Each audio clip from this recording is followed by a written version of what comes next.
WBG News, Dudley Badley reporting. From across the nation today, reports have been coming in of the strange behavior of many people's electrical appliances. It seems almost as though these machines are revolting against their masters. These reports have been coming in from as far afield as New York, Los Angeles, and Denver, Colorado.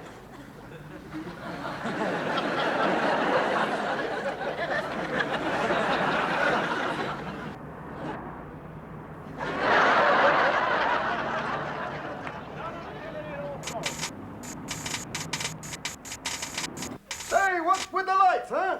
How should I know? What's for dinner? I don't know. The labels come off the can. Wouldn't it be great if one of these days I came home and I found the stove as warm as the TV set? Wouldn't that be something, huh? Stove don't work either. How the hell would you know? First time you seen it, you thought it was a new record player. What are you dumping it for? The TV you dump, the stove you kick.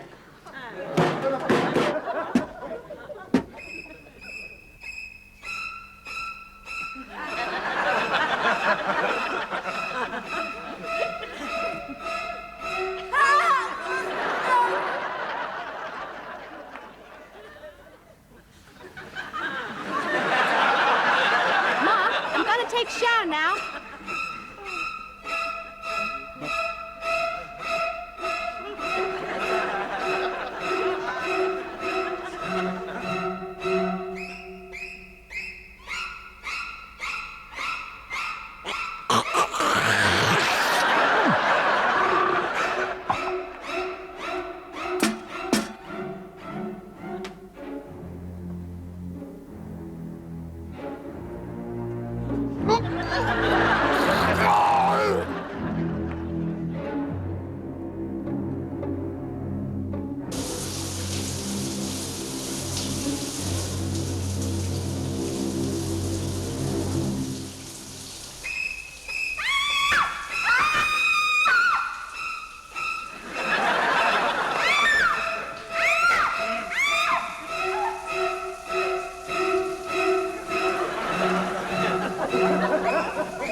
Read all about it. Great TV set mystery.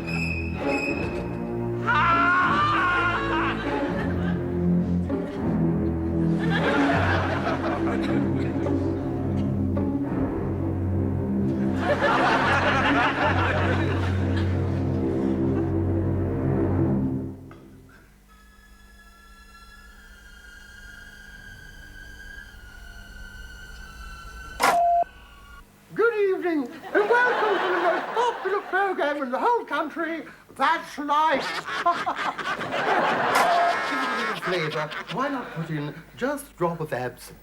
Because absinthe makes the heart grow fonder.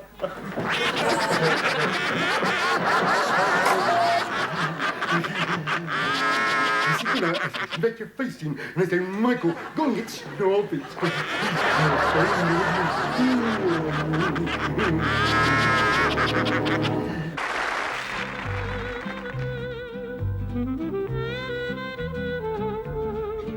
Claude was a penniless actor.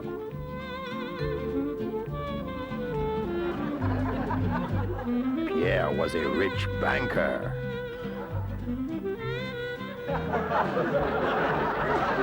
And so, Fifi married Pierre and installed Claude as their butler.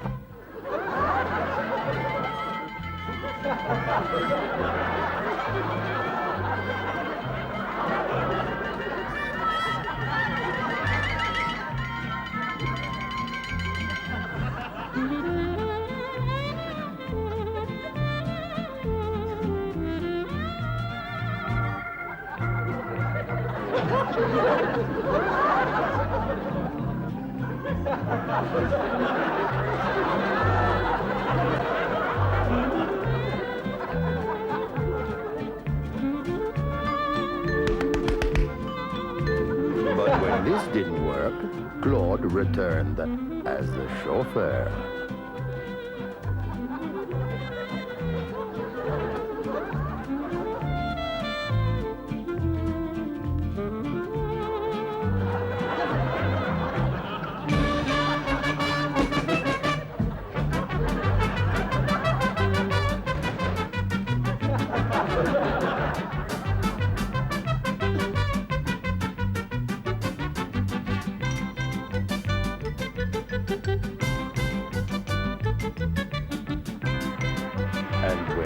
failed, Claude returned as the gardener.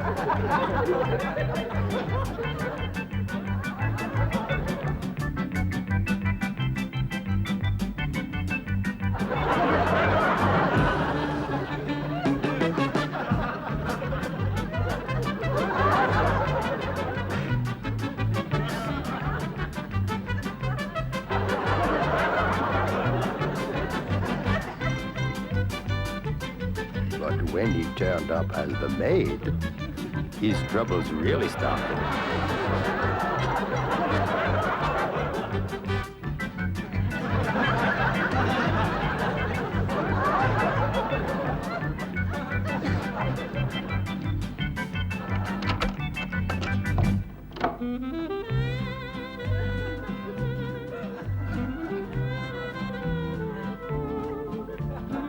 And when a new maid arrived, and he was obliged to share a room with her, it was almost too much for him.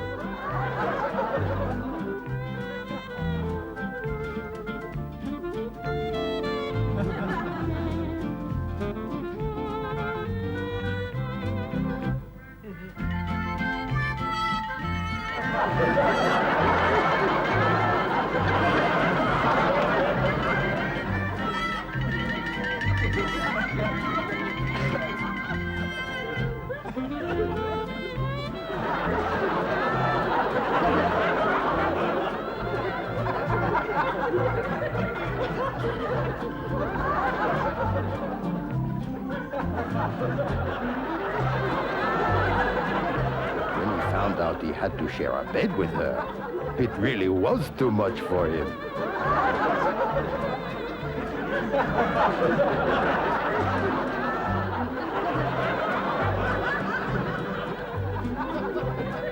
And so Fifi remained faithful to her husband. After all, better an old husband than a lover who's a nervous wreck, n'est-ce pas?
It's her ladyship. She wants her white horse got ready. You wouldn't like to do it for me, would you? No, Rufus, I had to come in here for a douse in the straw. Oh, it's not fair. I've already had to clean out a stable. I know, the work keeps piling up, doesn't it? Milady Godiva, I'm sure the wager was but a cruel jest on the part of his lordship. Millie, enough. I have given my word that at noon this day I shall ride naked through the streets of Coventry, and thus shall it be.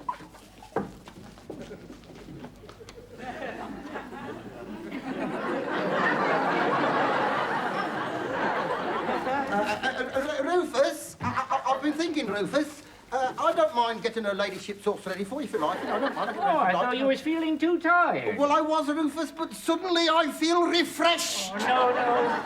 I couldn't impose upon your good nature. That's what friends are for, Rufus. That's what friends are for, you know. Sure you'll be all right? Yes, I'll be all right, Rufus. Yes. You'll have to wait with the horse until she's mounted. I won't mind that, Rufus. I won't mind that. You'll have to see that the saddle trappings match whatever she's wearing. And you won't know what she's wearing till she's got here. I don't mind, Rufus. I don't mind. And you may even have to put your hand under her to help her get on. I don't mind, Rufus. I don't mind. You're so kind. I only hope you'll be rewarded. So do I. Arnold! Hi!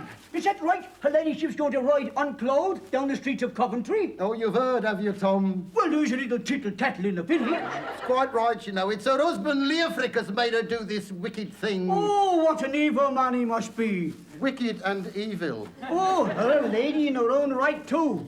She's got big estates. I had heard, yeah. Fancy having to ride down the streets like that. Like that.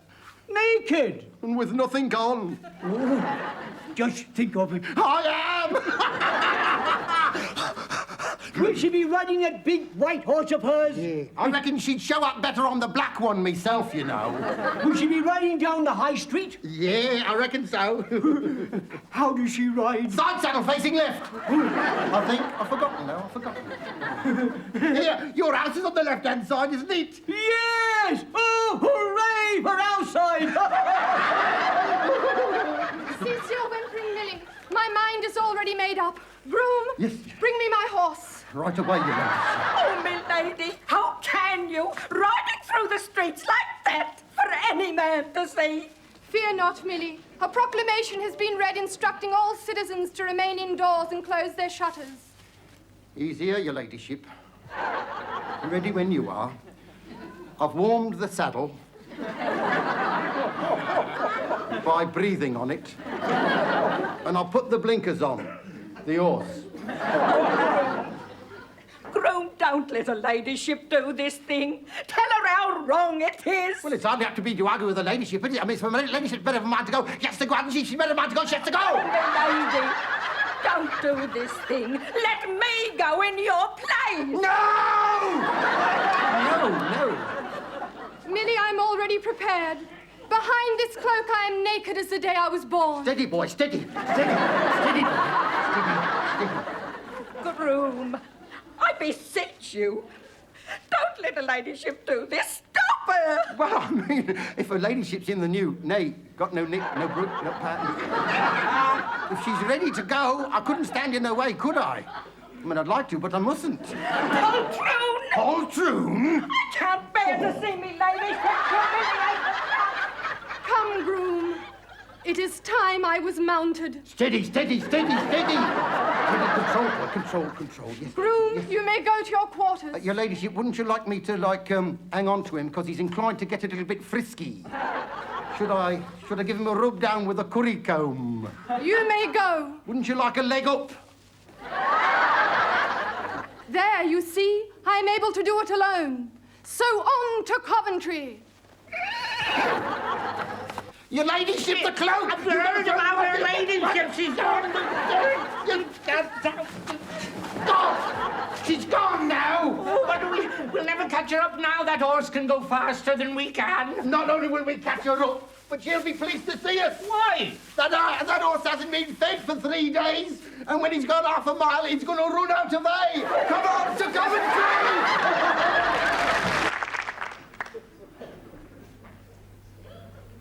Did you know Did you know that on the island of Bataan, a bloke called Sukiyaki Dan don't believe the war's over and goes on parade twice daily? And did you know his mother comes from Harlem and his daddy's Japanese, and every year he goes and bombs Pearl Bailey? Not a lot of people know that. And did you know that when Egbert Nash thought he'd like a moustache, he went straight out and bought a tin of whiskers? And did you know that the odds against there being a bomb on a plane are 1,000,000 to 1, because they reckon near enough that's what the risk is? And did you know that the odds against there being 2 bombs on a plane are 1,000,000 times 1,000,000 to 1? So next time you go on board a plane to go abroad, cut down the risk. Always take a bomb.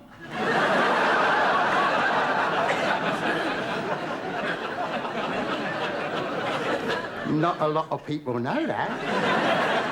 But when I tell my wife these interesting facts, it's odd how she reacts. She says they're privileged glimpses of the bleeding obvious. Like I say, that bloke at number 22, his parrot died of flu. It flew under a number 7 bus. And she just says, I know, I know, I know. I said, did you know Phil Kelly went out wearing one welly when he heard there was only going to be 1 foot of snow? And did you know that nothing succeeds like a budgie with no teeth? And she looks up and says, I know, I know. She says, look, love, don't you see, all this don't interest me. In fact, I find it positively boring. I've been sitting here listening so long, my little bottom's gone to sleep. I says, I know it has. I heard it snoring.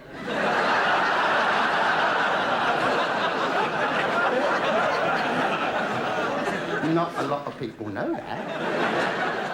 I said, do you know what they call a dog who's got no legs? Well, it don't matter, because he won't come anyway. And did you know when my mate Fred ordered a lager, the barmaid said whitbread, and he said, I'll have 2 slices if I may. And she just says, I know, I know, I know. I said, I think that bloke on his honeymoon next door must be a plumber, because all night long he keeps saying, overflow. I says, roses are reddish and violets are bluish. If we want for Christmas, we'd all be Jewish. And she just says, I know, I know, I know. I got my lorry backed up to the zoo. Do you know what I'm going to do? I'm going to pick up the elephant that died last week. And me and some of my pals are going to take it around my house, winch it up to the bathroom and stick it on the seat. Then I'll go down and watch TV. Because sharp at 3:30, she'll come home and straight upstairs she'll go. She'll say, God, what are we going to do? There's an elephant on our loo. And I'll just say, I know, I know, I know. Not a lot of people know that.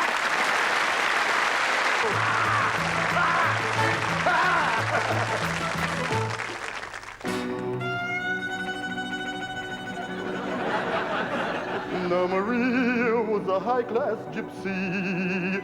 She sold gold earrings from a stall. Her mother had a cut-glass eye. Her father had a crystal ball. But I took Maria to a fancy dress dance. It was a very swell affair. All the girls had to wear a dress the same color as their escort's hair. There was a commotion in the ballroom just after the dinner. All the men wanted to dance with the girl who came in with Yul Brynner. They all cried out, Maria Novotny. What we want is what needs. Hey! Ach, du liebe Schmutter. Real brown bread and Buddha. Bang down, girls, and touch your toes. I'm going to show you where the wild goose goes. Some girls are like African, mysterious and hot. And other girls are like Paris with all the charm it's got. But Maria, she is like Tibet with all its ice and snow there. Because everyone knows where it is, but no one wants to go there.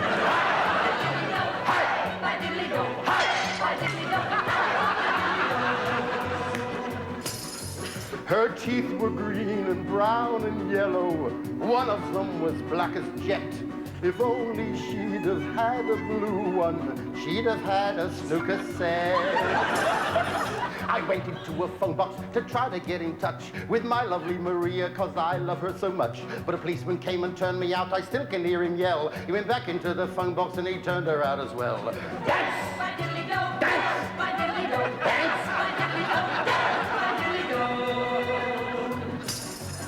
I twirled her round the dance floor. She said, I hate the way you're doing it.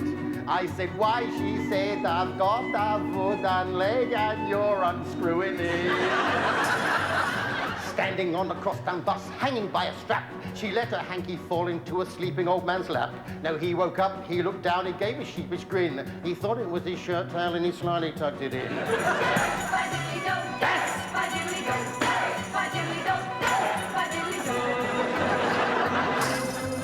I saw her in her birthday suit swimming by the weir. She said, please go away, but I pretended not to hear. She said, if you don't go, I'll stay in here till it gets dark. I said, that's all right by me, I only came to feed the shark.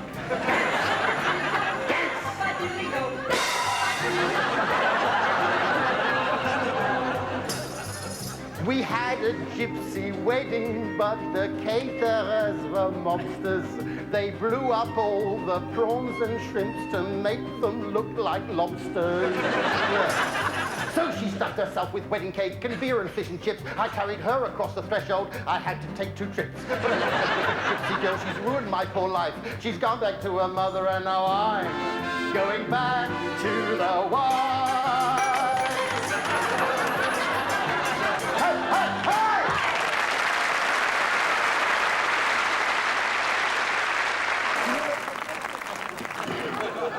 And now it's time for sport with Debbie Davis.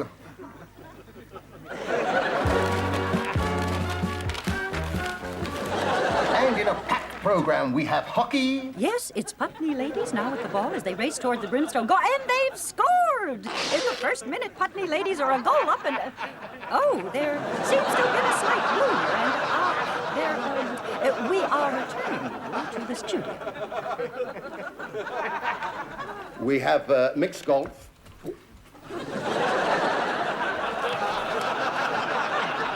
Should have no difficulty with this one. And he's missed it. Mrs. Rombo is looking supremely confident.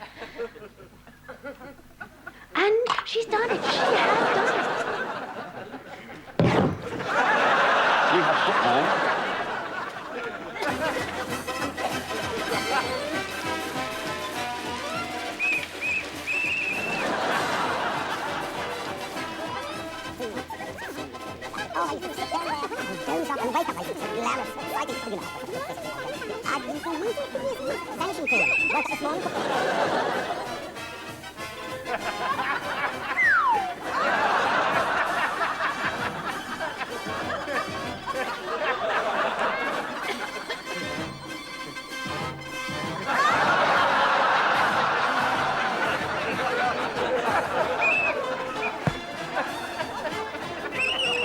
Academicals are bringing on a substitute. Is it Jenny Turby? No, it's Tilly Tompkins. Sported a new hairstyle, I know.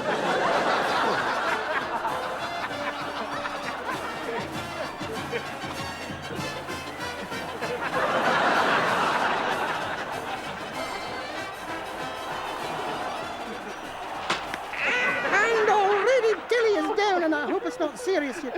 You may remember last year she was carried off with chipped nail varnish and a broken glass crack. She seems to be all right. She's carrying on.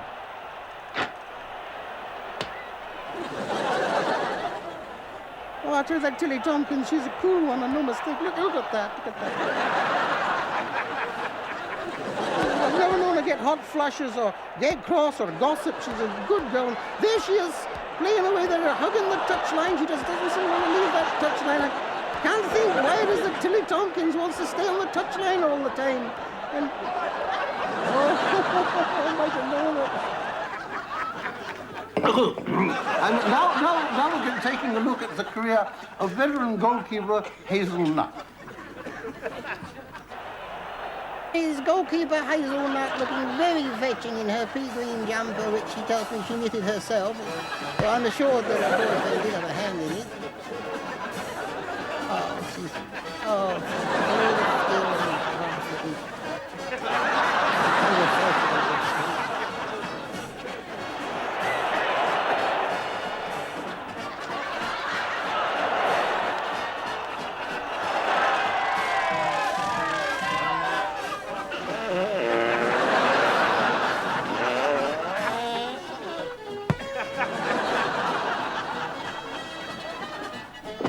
was blatant. That was blatant. And there's referee Tilly Todd, looking very cold indeed as he reprimands Hetty Finch.